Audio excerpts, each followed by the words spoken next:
Hey everyone, it's Daniel Elwood and Robert Paul Johnson. We are the Last Nighters. You can find us on the Liberty Movement's YouTube channel and also at lastnighters.com. And tonight we're going to be doing Beetlejuice, starring Michael Keaton, Geena Davis, and Alec Baldwin, who is also my co-host tonight, as you will see in just a moment. But we also have an exciting and wonderful guest. It is James Jenneman of the Blackbird Podcast, who was most recently on for the Birdcage, which we slipped into the back end of Pride Month in June, which doesn't seem all that long ago, but he's back again. And his first appearance was about a year ago, and that was for High Rise, which was a really interesting discussion. So if you haven't already seen those, go back, check those. I will put those on the show notes page, which can be found at lastnight.com/202. And welcome back to the show, James. Why don't you just reintroduce yourself and tell people where they can find whatever it is that you do over on Blackbird. Gentlemen, thank you so much for having me back to talk about one of my other nostalgic favorite movies, Beetlejuice, tonight. Introduce myself, James Jenneman, as you can see on the screen if you're watching, and you can see in the show notes if you're listening. And you can find my stuff at blackbirdpodcast.com. And I think probably by the time this airs, you might be able to find some more stuff at libertycreators.co, which this is the first time I'm ever talking about it. And I'm not going to talk about it too much, but if you are a libertarian leaning business owner, hit me up, libertycreators.co. James, that is a great introduction. If you wouldn't mind, can you tell us a little bit about each of those projects? What is Blackbird about? And what is Liberty, whatever the name, I just, It's the very first time I've ever talked about. I might not even said it out loud before. So Blackbird is my podcast, and it is basically just me and my guests talking about how to kind of make it in the crazy era that we're living in. Sometimes it's libertarian oriented. I'm trying not to make it like a libertarian podcast. So interspersed throughout the interviews with people like Tom Woods and Thad Russell. And you guys actually about a year ago did V for Vendetta on, right around the 5th of November. So previous guests. I bring on like entrepreneurs, life coaches. I had one guy who's like a public speaking coach. I've had yoga teachers and spiritualists and homeopaths and things like that. Just a very varied guest list, basically. But by and large, it's about. Go ahead. I think your tagline was something about navigating the dim age. Is that still? Oh, yeah. It's not permanent. It's that the dim age kind of became cliche, and then people stopped using it, which makes sense. I'm behind the times. Yeah, which is fine. It is all that. It's we have entered into. So the way I see history, I see it kind of cyclical and also like undulating. I don't remember what the name of this is, like a cosine or something like that. The cyclical stuff is too complicated for this show, and I've already drank some whiskey, so I don't want to get too much into it. But the undulating thing is materialistic and spiritualistic, and it just kind of goes up and down. And we have crested the materialistic age of modernism, done the downslope of postmodernism, and now we're entering into the spiritual or magical, as Vin Armani likes to call it, the age. Post-truth. Yeah, exactly. Interesting. So I'm trying to learn how to prosper in that sort of environment. I think I'm getting a pretty good handle on it, which is good.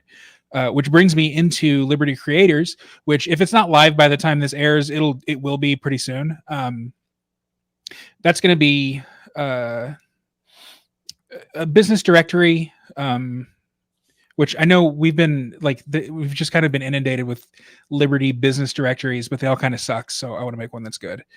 No offense to the other ones out there. It's tough, but I think that I can do a good one. And basically just, people who are creating their own freedom rather than trying to rely on politics or agorism or anything like that.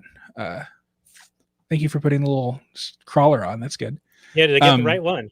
Yeah, that's right. libertycreators.com was either taken or like $10,000. I don't remember, but the CO was like, $15. So I figured it was worth splurging on, I guess. Right. Yeah, I have a CO myself for a couple of my projects, and I come to find out that it is not just short for .com. It is for the country of Colombia. Yeah. Yep. but people use it because it's close enough for government work, I guess, or non-governmental work, as it were. I've also been working with Jason Stapleton. I'm going to be doing web development. So if anybody needs a site design or redesign, hit me up.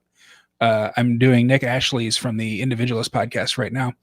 So you'll be able to see my work soon enough.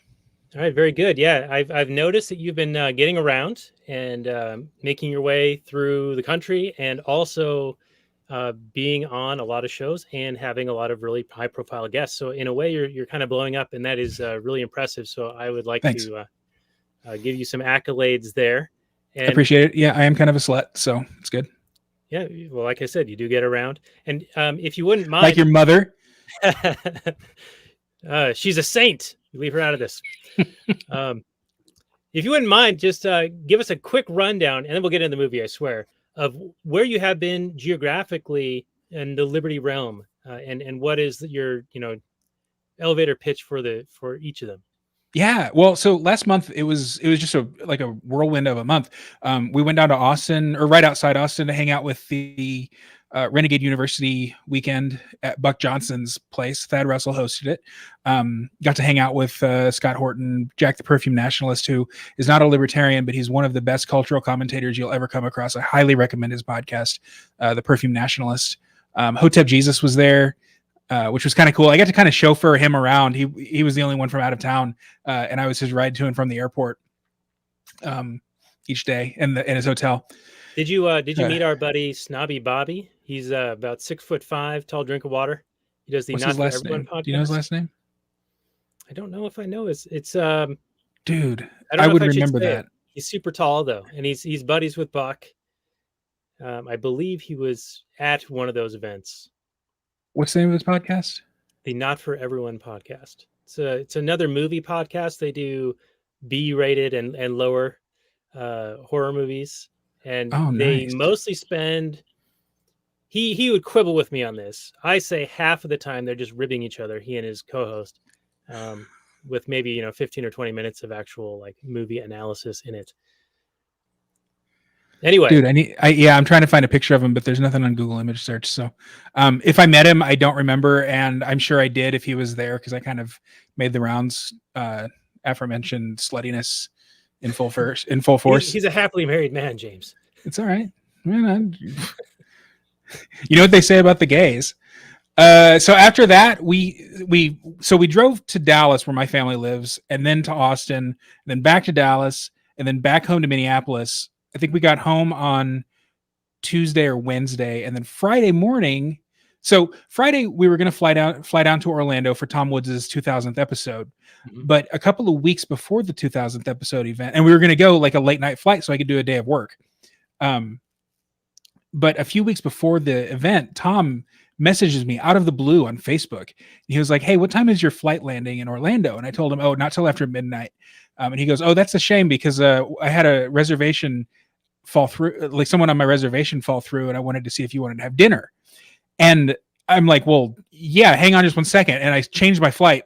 So we leave Minneapolis at like 4 a.m. on Friday, get to Florida, take a nap, have several drinks because I'm nervous as fuck. I don't even know who's going to this dinner, because it's Tom Woods. I mean, it could be some high flying people like Gene Epstein or something, or just a bunch of nobodies like me. As it turned out, it was a bunch of middling people. It was a lot of fun. It was so Doc Dixon, the magician, who did the big show at the 2000th episode, which you should watch. It's probably live by the time this publishes. He did card tricks for us at the table. And so then it was Tom and Jenna, his fiance, and then a guy named Adam and his wife, Jennifer. Adam was on the Tom Woods show. I think it was episode like 947 or something like that. He's a professional poker player who lives in Vegas. If you remember the show topics. And they're hilarious. I felt out of place because I'm not quite as outgoing and funny. And, I was the youngest person at the table, which I'm no longer the youngest person at most places I go. But I was at this thing. So I don't know. It was a ton of fun. We were there for hours and hours and hours. This really fancy restaurant, like the kind of restaurant where, there's a sommelier that comes and brings you a bottle of wine and has you sniff the cork and stuff. So fancy. I know, it's the fanciest restaurant I've ever been in. I wish I could say it was the best dinner I've ever had, because it probably cost Tom over $1,000 for the 5 of us. But it wasn't. I mean, it was a good dinner. Don't get me wrong. But I would say that my brother-in-law in Dallas is a better chef than whoever was the chef at this place. Not to sound biased or anything like that, but it's pretty good. All right, very good. Well, so yeah. Well, wait, hang on. So that's just the beginning. Okay. So we get back to the hotel. Tom got us a great like room rate. It was like less than staying at the Best Western or whatever at this like just super nice resort. Pete Q was there. I don't know, you name it, they were there. Except for Dave Smith, whose wife had just had a baby. I got to meet Michael Malice. That was really, really awkward. So he and my boyfriend at the same time said, "Nice to meet you." And so my boyfriend goes, "Jinx." And Malice goes, "Jinx?" And I said, "Yeah, because you said the same thing at the same time." And Malice goes, "Oh, I know what jinx means. It just isn't funny." And so we just kind of stand there and I say, "Well, not everything you say is funny." And he goes, "Yeah, that's true." And then someone else walks up and introduces themselves to break us of this horrible awkwardness. So I'm like, "Okay, well, we're going to go stand over here." And we like walk away and start rubbing elbows with other people. And obviously Malice looked like he felt guilty for just kind of ruining this conversation. And so he comes over later and he goes, "Hey, do you want to see who my secret guest is?" I was like, "Not really. I kind of want it to be a surprise." And he goes, No, you want to see this." And so we got to know who the secret guest was before anybody else, which was kind of cool. The secret guest was, of course, Tom Woods as a dummy. Malice was just, trolling the entire audience by bringing out a puppet Tom Woods. So yeah, that was a lot of fun. And we went to Universal in Florida and stuff like that too, which doesn't really count as stories. So yeah. All right, cool. Yeah, you've been making the rounds, and I had hoped that Malice would have retorted with, "What's your Twitter handle, so I could block you." Oh God, I can't imagine. It'd be terrible. I search for him every single day just so that I can see what he's tweeted. He's the only person I do that with. Yeah, he is very good at the very 140 to 280 character retorts, and usually they work on many levels. Levels, Jerry, levels. Anyway, we have levels of this show that we usually do, and it usually involves getting into the movie in the first, 10, 15 minutes, which we are just on the cusp of not making, but we're going to do it. We're going to do it, James, and we're going to do it for you. Everything we do it for you. And Michael Bolton? Michael Bolton, Prince of Thieves. We start with the Google description. And Robert, if you could cue up a Deo for me. Deo, one day sail, one day only at the Bon Marché. That's right. Thank you very much, Robert. Yeah, James, I don't know if you are aware, but there was a store called the Bon Marché that was local to the Seattle area, and they had a radio ad, maybe even a television ad, that was the Deo song, but it was changed the lyrics to "One Day Only Sale" to the Bon Marché. So that's what we think of. I had no idea what was happening just then. By the way, it's Bryan Adams that did everything I do, not Michael Bolton. That's right. Yeah. It was a good name until that. We strive for accuracy on this podcast. That's right. I don't want to get any like fucking fact checkers coming after us on this one. That was like only partially true. It is an asshat from the 80s singing about. Anyway, never mind. Till that loser started winning Grammys. Okay, Google description. Here we go. How we start off. Beetlejuice, PG, came out in 1988. It's comedy / fantasy film. However, I called it a horror / comedy film earlier. An hour and 32 minutes, 7.5 out of 10 on IMDb, 85% Rotten Tomatoes, 4 out of 5 on Common Sense Media, and 83% of Google users like it. The description reads, after Barbara, played by Geena Davis, and Adam Maitland, played by a killer, Alec Baldwin, die in a car accident, they find themselves stuck haunting their country residence and unable to leave the house. When the unbearable Dietzes, played by Catherine O'Hara and Jeffrey Jones, of course, of the principal of Ferris Bueller's Day Off Variety, and teen daughter Lydia, played by Winona Ryder, buy the home. Maitland's attempt to scare them away without success. Their efforts attract Beetlejuice, played by Michael Keaton, a rambunctious spirit whose help quickly becomes dangerous for the Maitlands and innocent Lydia. Came out March 30, 1988, directed by Tim Burton with a musical score by Danny Elfman, and it had a box office of $73.8 million against a budget of $15 million. And Robert, we'll go to you. It's showtime. Yeah. So this is the first time I was ever exposed to Tim Burton. The first time he ever exposed himself to me. I enjoyed it a great deal at the time. I would definitely call this. I think the Google description is more accurate at comedy fantasy. There are some scary-ish elements for the younger set. Maybe if you are delicate of sensibilities, you may be akin to saying that this is some sort of a horror film. But like I've said a million times before, having grown up on like Hellraiser and shit like that, and Poltergeist, this is like the cute comedy horror movie, if you're gonna call it that. Like if the Powerpuff Girls made a horror movie or something like that. It's not what you would call a traditionally scary thing. Like even the Beetlejuice character, he's funny. He's not particularly scary. Now he's supposed to scare the humans, but like the audience is like in on the joke, I think the most of the time. Maybe a kid who's not quite following what's happening maybe would think Beetlejuice is a scary character, but I don't know. I just find it very entertaining. The whole movie is a lot of fun. Now, for a movie called Beetlejuice, he's really not in it that much, and he does steal every scene he's in. Michael Keaton is a fantastic actor. In fact, all the acting is really, really good across the board. I even enjoyed Dick Cavett making a little cameo appearance as the mom's agent. That was fun. But yeah, he's not a terrifying antagonist or anything like that. It's not even necessarily that he's like it's really more about Geena Davis and Alec Baldwin, and they're trying to get along more with Lydia and her family. And then they're just like, well, should we use Beetlejuice to help out with this? Yeah, because we're desperate. No, we shouldn't. Yes, we should. That kind of thing. And then, of course, it's like the making a deal with the devil. It's we're not even sure exactly what a Beetlejuice that isn't dead anymore would even do. That I think kind of makes the film suffer a little bit. We're not really clued in on why him marrying Lydia is a really, really bad idea. I mean, other than obviously she would get married to this terrible person, but she's a child. She's a child. I mean, yeah, but we're not. It's not made clear that Beetlejuice is going to become this undead human monster creature that's going to wreak havoc on the world or something. It's a much smaller, more intimate story, and we're left to kind of just assume that things would be bad and that this is something we don't want.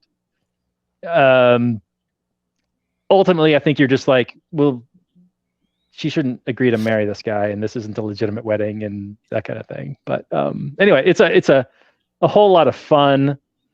I don't know. Everything's tongue in cheek, except for maybe the scene where they're raising the dead, and they're like in their wedding outfits. That scene's kind of like sad and kind of scary a little bit, but I don't know. Everything else is just played up for laughs for the most part, and I had a great time with it. Okay. Well, that's an interesting take. I remember this movie watching it in childhood and like enjoying it, and Beetlejuice is in it far less than I remembered. You know, like Michael Keaton steals the show in every scene. And recollecting it, you remember the movie, but you don't remember what it's about. At least I didn't. Like I remembered specific scenes and things that had happened, but the overall, what's the point of this movie, the story arc, I didn't recall at all. And watching it again recently, I got to say, I still don't really understand what the point is, other than just to have Tim Burton do some Tim Burton-y stuff. Mm-hmm. And, we don't know what the danger is should Beetlejuice get reanimated or whatever, and be released. Like that, we don't know what the risk is. We don't know what the stakes are. We're never given like what is the danger We just know that the lady who is their caseworker said, "Oh, don't let that guy out. He used to work for me, and he's off the handle. He's crazy or whatever." But we don't like get anything much beyond that. And really, it is just the family, the Maitlands, they die, and this new family moves in and changes everything, and they don't like that, and so they try to scare them away, and they're not scared. And I mean, that's kind of the story. So, as far as like, what's the point? I don't really, other than just, having fun, kind of lacked a little bit for me. But James, let's go over to you. What's your... You libertarians are just way overthinking this shit. It's yeah, it's you've not seen this facts movie and like logic. a thousand times. So yeah, it's definitely comedy. This is not a horror movie or a fantasy movie. If you go to a video store from the 1990s, it was in the comedy section. And I mean, it came out, I was 5. I might not have seen it until I was 6. I know I didn't see it in the theater. We didn't really go to movies back then. So I saw it on VHS, almost certainly, in 88 or 89. I was very little. I've never been scared of this movie. Like when her hand dries up at the end, when she's in her wedding dress, that was a little bit uncomfortable for me. But that was more just because like it was no longer funny and I didn't quite understand like why. I think one point to make. So I actually just noticed this today, and Daniel, I messaged you about it because it was kind of a breakthrough. Otho at the end, or during the dinner party scene, or maybe right after, he says, "You know what happens to people who commit suicide in the afterlife? They become civil servants." And if you look, like the girl behind the counter at the like in the lobby, she says, "If I knew then what I know now, I wouldn't have had my little accident," and shows her slit wrists. Mm-hmm. And Juno, the caseworker, has a slit throat, and it's, I mean, it's possible that she slit her own throat. I don't know. So it could just be that all these people committed suicide, including Beetlejuice, and became like the government bureaucrats. And Beetlejuice had a libertarian conversion experience, and went off on his own. He's an entrepreneur, and there's nothing a government social worker like Juno hates more than an entrepreneur. Mm-hmm. I mean, she wants to regulate his business out of existence, or at least tax it. So that's kind of where I see it now, after having watched it for the 1001 first time today, is that Beetlejuice is the libertarian character, and that's why the government bureaucrats hate him so much. That said, I mean, he's a bit of a renegade, and so in the end, he gets eaten by a sandworm, which is, sorry, spoiler alert, he gets eaten by a sandworm, which might be his just desserts. Or at least the sandworm's dessert.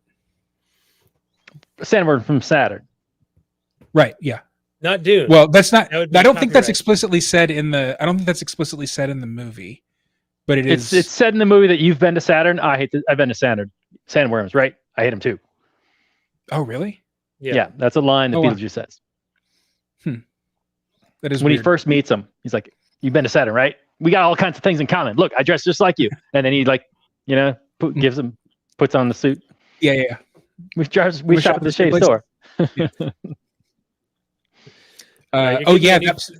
Give me a that scene was always hilarious too. Yeah, no, Beetlejuice is great. I mean, sure, he wants to marry an underage girl, but I mean, he's libertarian. Who doesn't? So that's my POV on it now. I've always thought it was a funny movie. I've always really enjoyed it. I've never overthought it. So like, it just being an excuse for Tim Burton to do Tim Burton-y things. One other thing, it's a very good cultural commentary on like sort of the yuppie community. They didn't really use the word community like that back then, but on yuppieism. Why did those people want to come in and change up this really nice old house and turn it into this like monstrosity of 80s modernism? It's terrible. I mean, Catherine O'Hara, is that who plays her? The mom? Yeah. Delia, her art is awful. And like everybody knows it except for her. She does make a pretty fantastic bust of Beetlejuice at the end, but my aunt's like her. She's an artist. Loosely defined. Yeah. I don't know. It's all right. I mean, Otho's character is insufferable, and I love him to death. That actor's character in Demolition Man is my favorite character in that entire movie. Oh yeah, he is in Demolition Man. Yeah. Did you know that guy, like, so he became crippled somehow, and he was in a wheelchair, and he fell out of his wheelchair and like hit his head on the floor, and that's how he died. Oh, Wow. I know, isn't that awful? Anyway, yeah. Did you guys do Demolition Man recently? Or We did it about a year ago. Not recently, but yeah. okay. With Snobby Bobby, the guy we were telling you about. Oh, cool. Mm-hmm. Well, I just watched that a couple of weeks ago, and I didn't realize that Otho's actor was in it. But in keeping with my favorite character always being like the brains behind the power, like Leo from The West Wing, and Tyrion and Varys from Game of Thrones, like just always sort of the second in command, the guy that's advising the person who's really in power. Mm-hmm. That's who Otho's character in Demolition Man was too. And really, it's kind of his character in Beetlejuice when you think about it. I mean, he's the interior designer who also knows everything about the afterlife somehow. I mean, he's like the brainiac. He's one of my favorite characters in this movie too. Yeah. I thought Otho was fantastic. Yeah. He's one of the standouts. I mean, it's hard to compare to Michael Keaton's performance. Oh, sure. Standout, but yeah, I think Otho is the other one that kind of stands out. It's weird because in recollecting this, I remember Geena Davis, and I remember the principal from Ferris Bueller's Day Off. Mm-hmm. But for the life of me, I didn't even recall that Alec Baldwin was in this movie, and he is the main character. He's the hero. Yeah. Well, he looks so different when he was young. Yeah. I did not remember Alec Baldwin either, honestly. I remember Geena Davis a little bit. I remember mostly just Lydia and Beetlejuice. Everybody else kind of off to the side. Mm-hmm. And of course, they're the main characters in the cartoon show that aired somehow. Oh yeah, I remember seeing that cartoon a couple times. Yeah, it wasn't very good, if I recall. I don't remember watching very much of it. Oh man, I was in maybe 3rd or 4th grade, so it was right up my alley. Now this was Michael Keaton pre-Batman, so this was you're right. Like sort of before he became kind of a big deal. Like he'd been in a couple of movies prior to that. I'm not like a big Michael Keaton historian here, but I know he's in like Clean and Sober, and there was some used car movie he was in. Then there was this, and then this is Tim Burton, and so is Batman. Mm-hmm. And he's still active to this day. He did Founder a couple of years ago, which was a great movie. We did that a while back. He did Birdman. He's done all kinds of stuff. And Birdman, he's also really currently on Hulu. There's a series called Dope Sick that he's in, and that's another thing that my wife and I have started watching, and it's really good. And it's about the opiate epidemic in rural America, where like these people who work very strenuous and injury-prone jobs like coal mining and logging and things like that are suffering from injuries and pain. And so they were targeted with this new drug that was supposedly non-addictive, which of course the evil pharmaceutical company was lying about. And that's what led to all those addiction problems and the opioid epidemic as we know it. And it's kind of interesting to me that this Dope Sick series is actually highly rated, and people talk about it a lot. And it presents pharmaceutical companies in sort of the evil light in which they were seen for generations prior to like 2 years ago. Yeah. And so it's just like kind of crazy that it's a current series that people are talking about, and somehow they're disconnected from feeling that same way about pharmaceutical companies in real life anymore, even though this is like depicting what happened 10 or 15 years ago with many of those same types of companies. So it's just a kind of a crazy thing, but he's in it and he's good. So anyway, that's my side rant into Dope Sick about pharmaceutical companies being evil, based on Michael Keaton being in both. Yeah, because you can't have a libertarian podcast without talking about how evil the pharmaceutical companies are in 2021. Right. Ellis, and one more thing that I made a point to my wife is if they had called the present medical procedure that they want to impose on everybody anything other than a vaccine, people would be far more resistant to them if they called it like a a drug or a pharmaceutical or something like that, because people are far more critical of pharmaceutical companies and drugs, and drugs are bad, MK.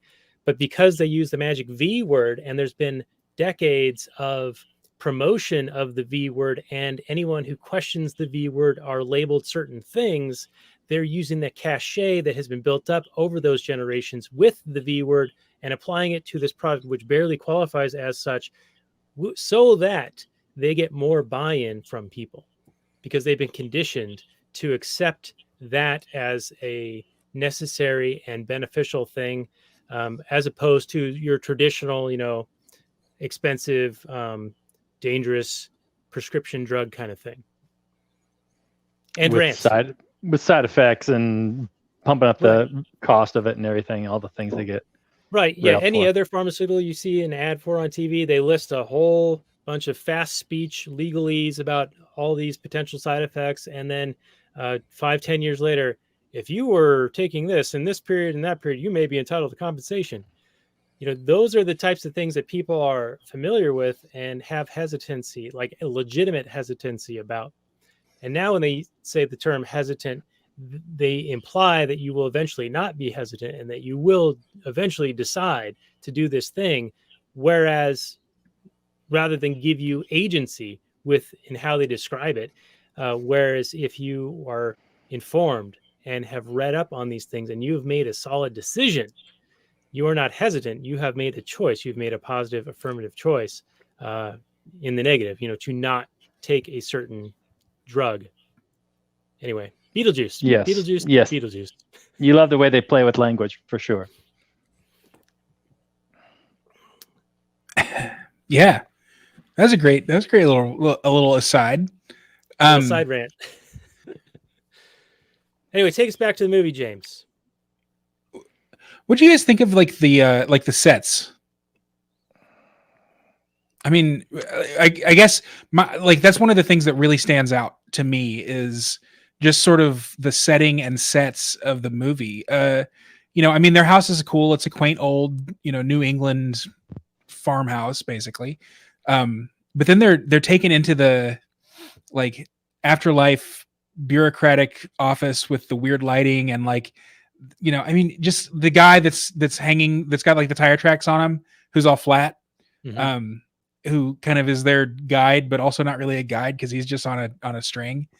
And then that weird hallway with the janitor. I don't know. I just love the way the movie looks and feels. Even the terrible things that Delia Dietz does to their house still looks kind of cool. The way that it's lit and, I mean, 80s aesthetic is kind of making a resurgence right now anyway. So yeah, no, the movie looks. Go ahead. Go ahead. Okay, well, the movie looks great. You are right, James. The only thing that doesn't hold up is the Saturn set. The way that they green screen them against the sand and the miniatures and whatnot. The stop motion on the worms. Obviously, I think they probably took this and went with The Nightmare Before Christmas for the stop motion animation. Mm-hmm. But it doesn't work as well when you're pairing it against live action. Now, I think it still looked pretty good. I think it looked pretty good when it was eating Beetlejuice, when it comes crashing through the floor, the ceiling there. But when they're on Saturn itself, I don't think it looks too good. But other than that, the sets, yeah, they're fantastic. The house has a ton of personality, whether you think it's horrifying or charming, but it's like that 80s modernism, and if it's nothing if not distinctive. And then you've got the fashions of the day were all, everything has so much character. And then the undead waiting room and all the dead characters, they all have tons of personality, and I love that. I love that you remember each one of these characters. I remember the head shrinker guy. Mm-hmm. He doesn't have a line, but he looks great. And you remember when he shrinks Beetlejuice's head with his magic dust. I think another thing that was hilarious was when, the dad principal from Ferris Bueller, he so he bought this house because he kind of went insane in the city and he needed to relax. And so when Delia and Otho are going through the house and spray painting the walls and picking the curtains and all this stuff, he says, why don't you just not touch this room? Referring to his little study where he watches the birds and stuff. And he makes a big deal out of how that's the room where he relaxes. And then maybe 5 minutes later, Lydia comes in and he tells her, leave me alone. I found a way to make money while I relax, which is so me and so like the person of that type. I don't know if it's like type A or type B or what, but it's just so, it's so funny to me that the way that he goes and relaxes is by finding ways to monetize his new hobbies.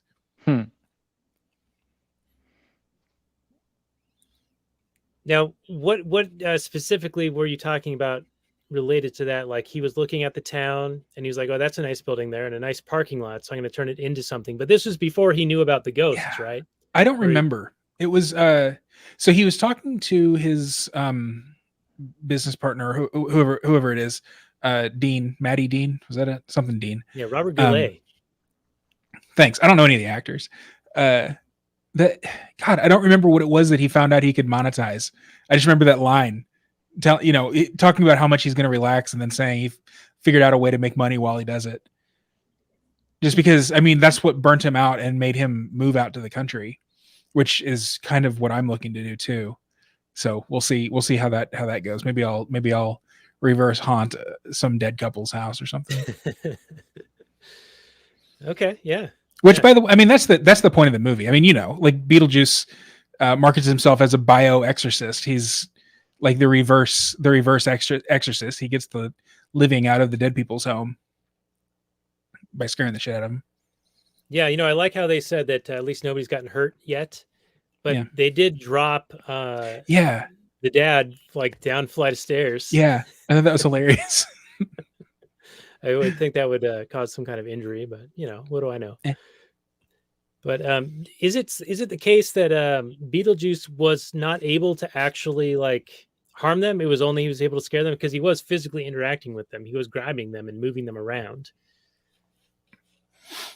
I mean, there's probably a couple of plot incontinuities in the movie.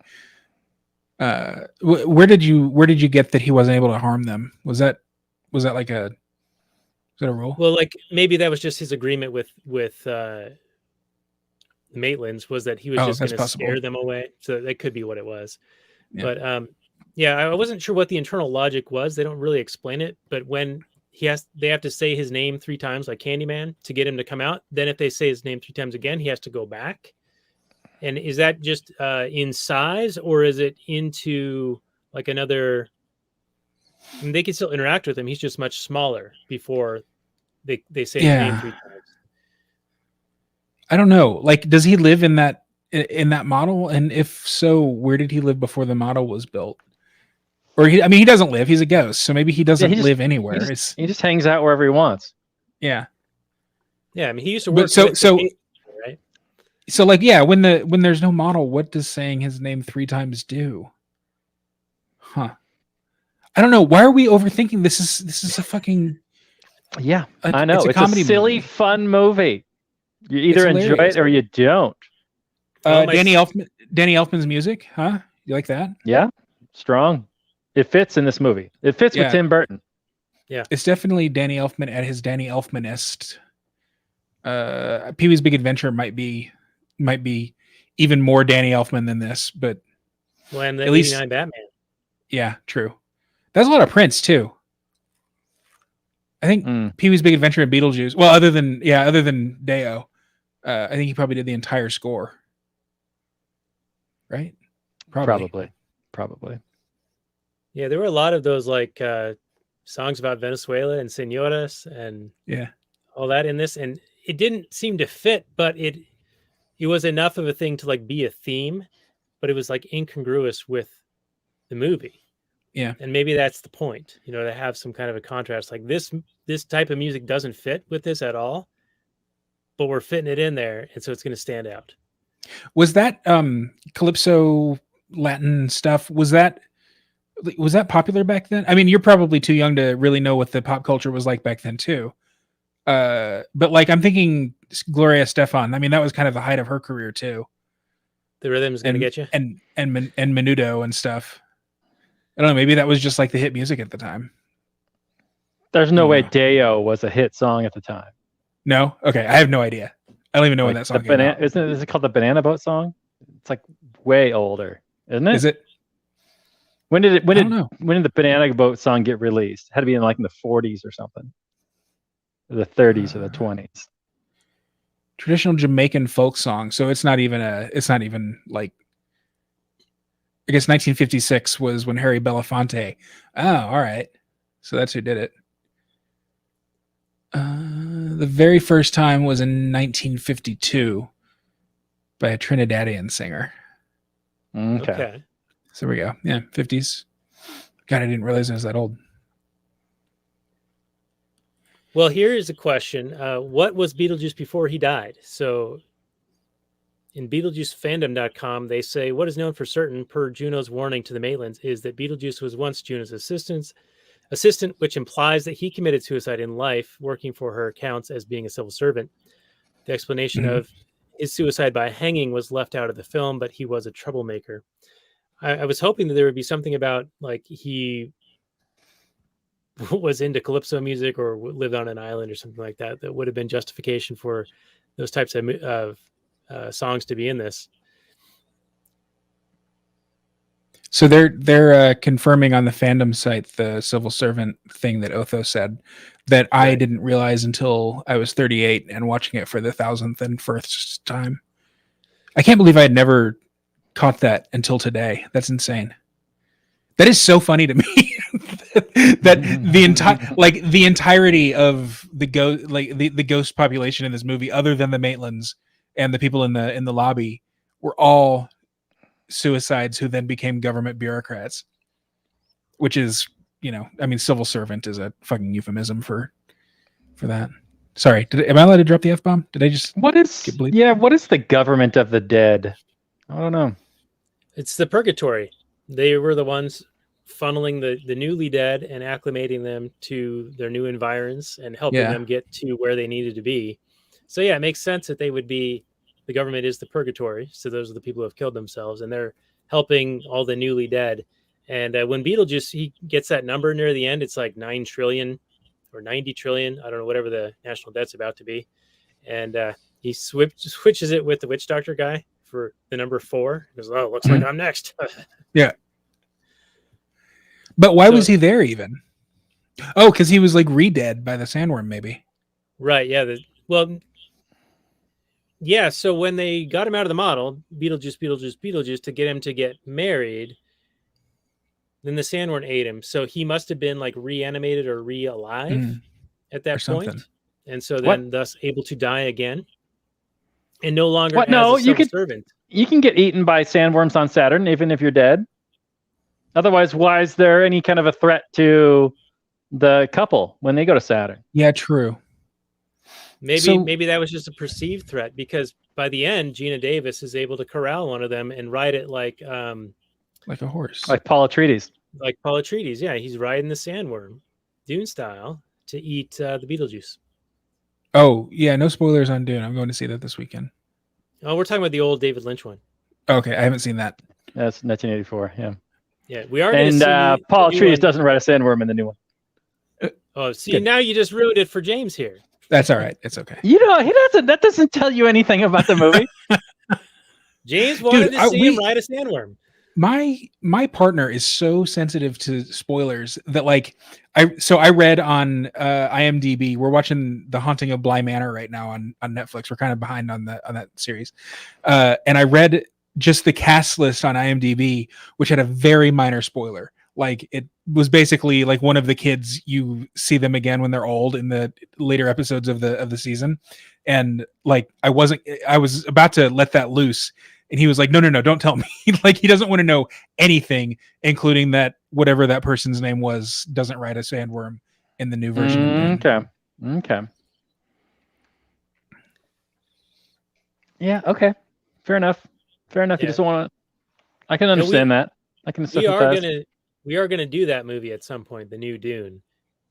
I haven't seen it yet, but we did the David Lynch one a couple of years ago with our buddy Luke Tatum. And once he gets settled in, he's moving right now. Once he gets settled in, we're going to do the new one with him. So that'll probably be in a couple of weeks. Okay.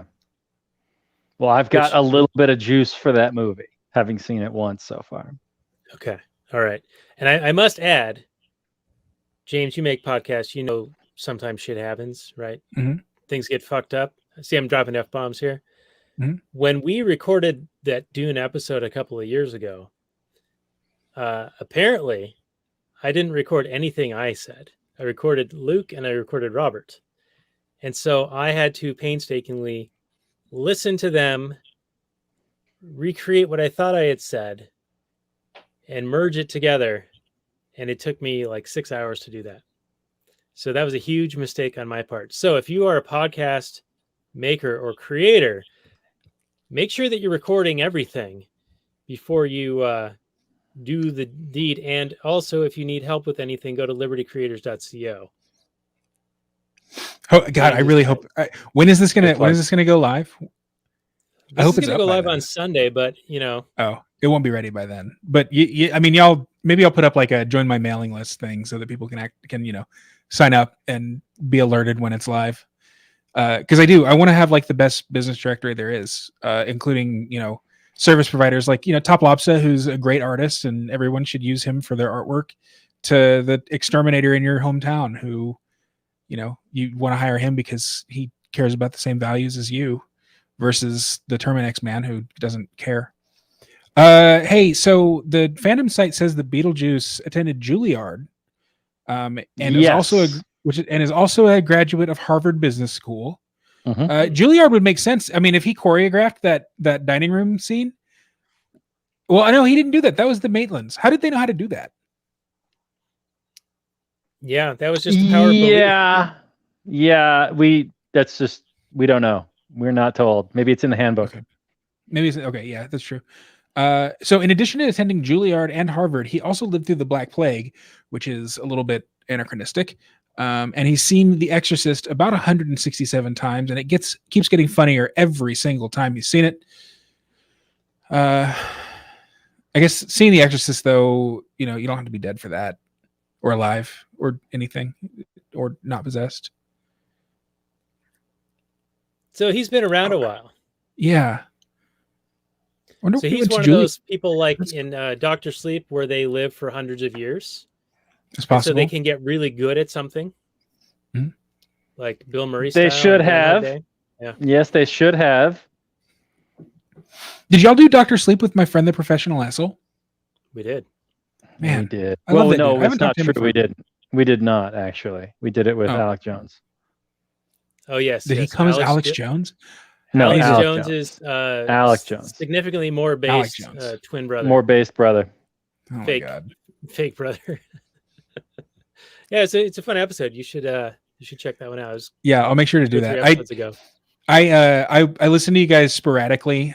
No offense, but your episodes are too long, and I'm just not enough of a movie guy to enjoy them too much. I'm gonna message him right now. How dare you? I'm so offended. No, I'm sorry. No, it's okay. We built this show around movies so that people can kind of come and go, pick and choose on whether they've seen a movie or not. So that way we have, long-term viability, or what do you call it? Evergreen content. Yeah. Good. Right. Yeah. Yeah. And you don't do like current movies, which I think is great. I think that, I love having come on and done 3 of my favorite movies, one of which I still apologize for. I'm really sorry I made you guys sit through High Rise. But it's a ton of fun to just come on and kind of talk about this shit. But I'm not enough of a movie person to be able to speak intelligently to them. Like the fact I keep bringing it up, but that one throwaway line from Otho that gives away the entire like netherworld bureaucracy is so funny. Like I love that so much, that people who commit suicide become bureaucrats. Yeah, that ties the whole universe together. That's the linchpin. That is the skeleton key. And that's so 80s too. I mean, today, like, if you're a bureaucrat, you're I mean, you're Dr. Fauci, for crying out loud. I mean, you're the nation's top infectious disease expert. Have you noticed they've stopped calling Fauci the nation's top infectious disease expert, by the way? That used to be like appended to his name every time it was written. It was Dr. Anthony Fauci, comma, the nation's top infectious disease expert, comma, says blah, blah, blah, blah, blah. That has fallen by the wayside in the last few months. Do you think that more and more people are becoming red pilled on COVID? I think so. I hope so. These recent elections in Virginia, and I mean even New Jersey. I mean, the terrible governor of New Jersey won his re-election, but I mean by a hair's breadth. And I mean he beat. Biden won New Jersey by like 16% or something crazy like that. So, I think that. I mean, not to carry water for the Republicans, but I'm actually becoming kind of sour on the LP, by the way, and I'm only telling you that because I've had a glass of whiskey and my lips have become loosened. I like I sit on my state LP's board, and I love the guys and some of the women who are in the LP, but and I'm seeing it more and more as like a waste of time. Really politics in general. It's not like I'm joining the Republicans, but welcome to the club, brother. Yeah, thanks, dude. We've thought that for a long time. I appreciate it. I've been reading this book that Curtis Yarvin, you know Curtis Yarvin, Mencius Moldbug? Yeah. He recommended Wait, what? Not personally. Oh, I think you said you've met him personally. I was like, oh man, lucky. No, so I read him pretty religiously, which I try not to latch on to people too much, but he recommended this book called, I think it's called Imesville, but it's spelled like Yumzaville. And it's about this guy who calls himself an anarch. It's not an anarchist. It's like the opposite of an anarchist, because anarchists position themselves in opposition to the state and to the ruling class, broadly speaking. Whereas an anarch is just someone who lives without rulers. It's what an anarchist thinks that they are. But in reality, the anarchist, by putting themselves in opposition to the rulers, recognize that they are ruled, whereas an anarch recognizes that he rules himself and he lives a much freer life because of it. So this guy, like, he's a chief, he's like a steward for the dictator of this city state that he lives in the dystopian future where, everything is back to the ages of city states with, either republics, tribunals, or monarchs. And he has no qualms about working for this guy because he has no philosophy to say, oh, you need to not work for the government, because if you work for the government, you're aiding and abetting the tyrant. No, I mean, the tyrant exists and I'm going to capitalize on that. So he's got himself in the halls of power. He's not like an advisor to the guy, and has obviously no aspirations to fill his shoes, but he's got a really good job, and he gets to listen in on a lot of the conversations in the halls of power. Why am I talking about this? I don't even remember. Beetlejuice. Yeah. Anyway, it's such a good book. I recommend it to everybody. It's kind of a hard read. I've been working on it for over a month, and I'm only about a little over halfway done. Okay. But it's fun. We'll put a link to that down there. If you send me the name of that, I'll try to find it. I'm going to probably do a podcast episode on it. Okay. So maybe we'll just, since all of your audience members are subscribed to Blackbird, they'll hear about it soon enough. They better be. They better be. They can go to blackbird.substack.com. Is that accurate? Yeah, I mean, that'll work. It's actually blackbirdpodcast.com, but it redirects. So same thing. Okay. All right. Perfect. All right. And yes, I do like Yarvin's take on a lot of ways, but I also have some qualms with it. Some of it might be because I don't understand it, but others of it is he can justify a lot of things that can be turned for evil. Yeah. Which I have issue with. And also, I don't agree with him on his perception of the medical interventions that are being mandated and accepted by many. He seems to be on the wrong side of that for me. That's kind of part of the anarch thing. You can do what the hell you want, but you don't have to like actively oppose it.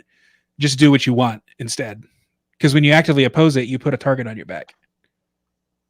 Yeah, I could see that. You're making your life harder. Yeah. Rather than going with the flow of things to your advantage.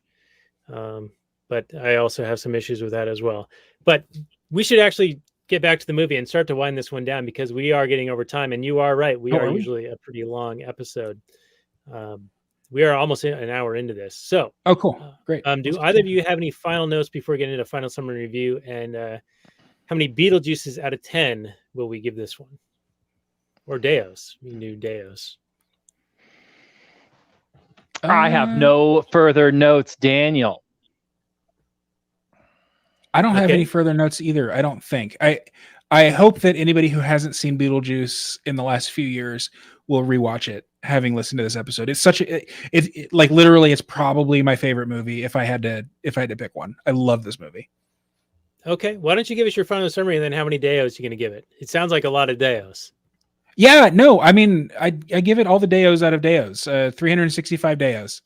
Final summary, I don't even know what that means. It's a great movie, and go see it or watch it.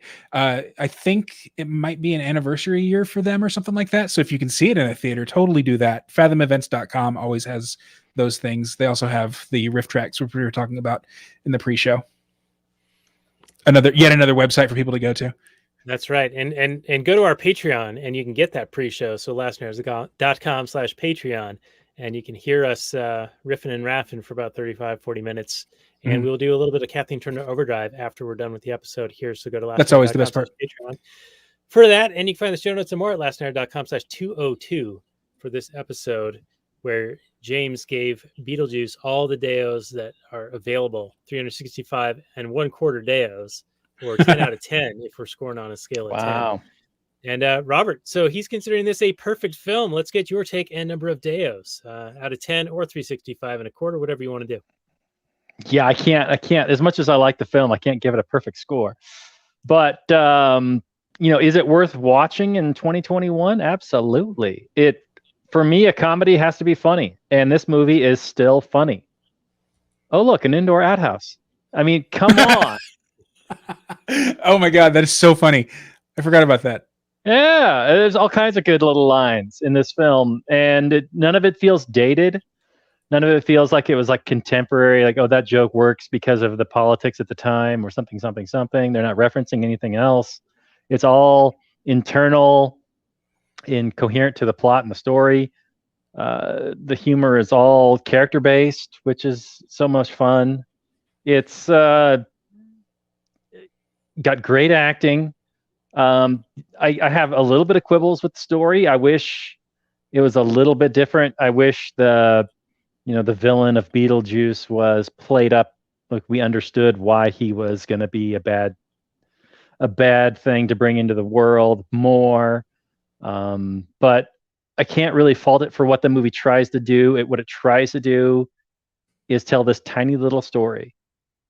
And I think it succeeds. I'd rather, like I've said many times on the show, I'd rather have a simple story told in an interesting way than a complex story told poorly or even mediocrely. This is a simple story about some people who are unhappy with their new tenants, essentially, and they're trying to get rid of them. And do they make a deal with the devil to get rid of them? They get desperate, and they do. And then there's a climax at the end. And even if I don't understand the stakes, I'm still along for the ride, and it was a lot of fun. It's still worthwhile in 2021.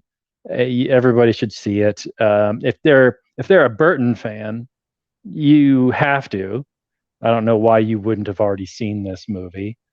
But even if you're just an enjoyer of comedies, just in general, just funny things, I've watched this. So I'd give this, for a comedy from the 80s, I can only give it an 8, but 8 for me is like really good.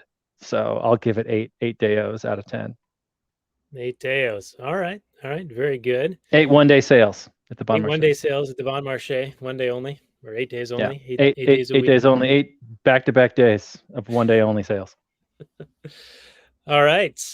Well, my final summary in review is that this movie is better in my head remembering it from when I watched it as a kid and just remembering specific scenes and characters and moments.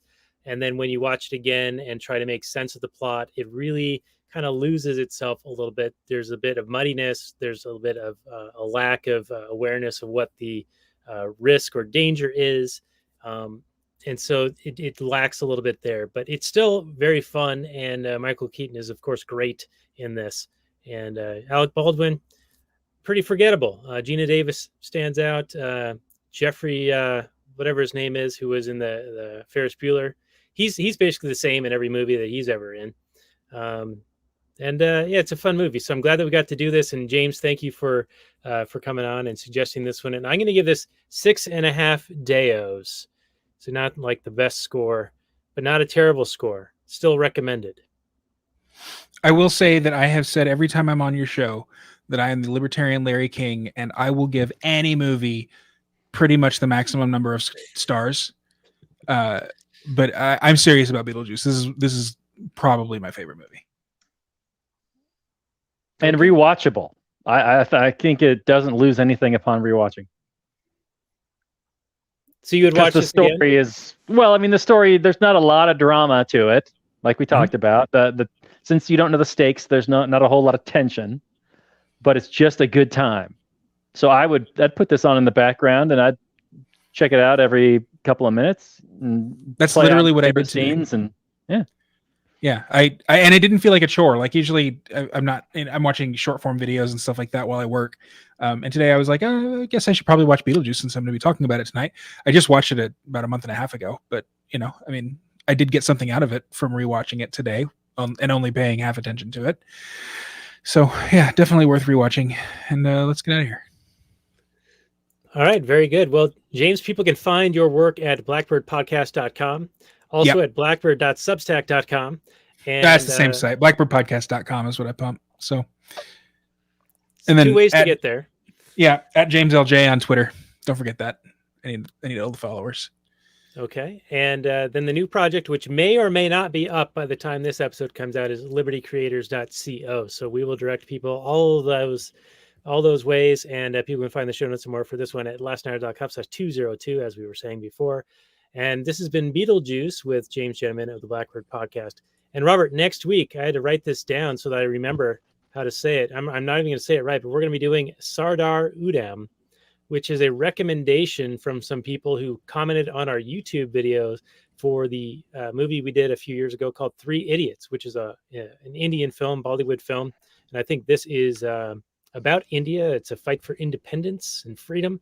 We watched the trailer for it in the pre-show bonus content tonight, and it actually looks like it's going to be a spicy meatball for us to discuss.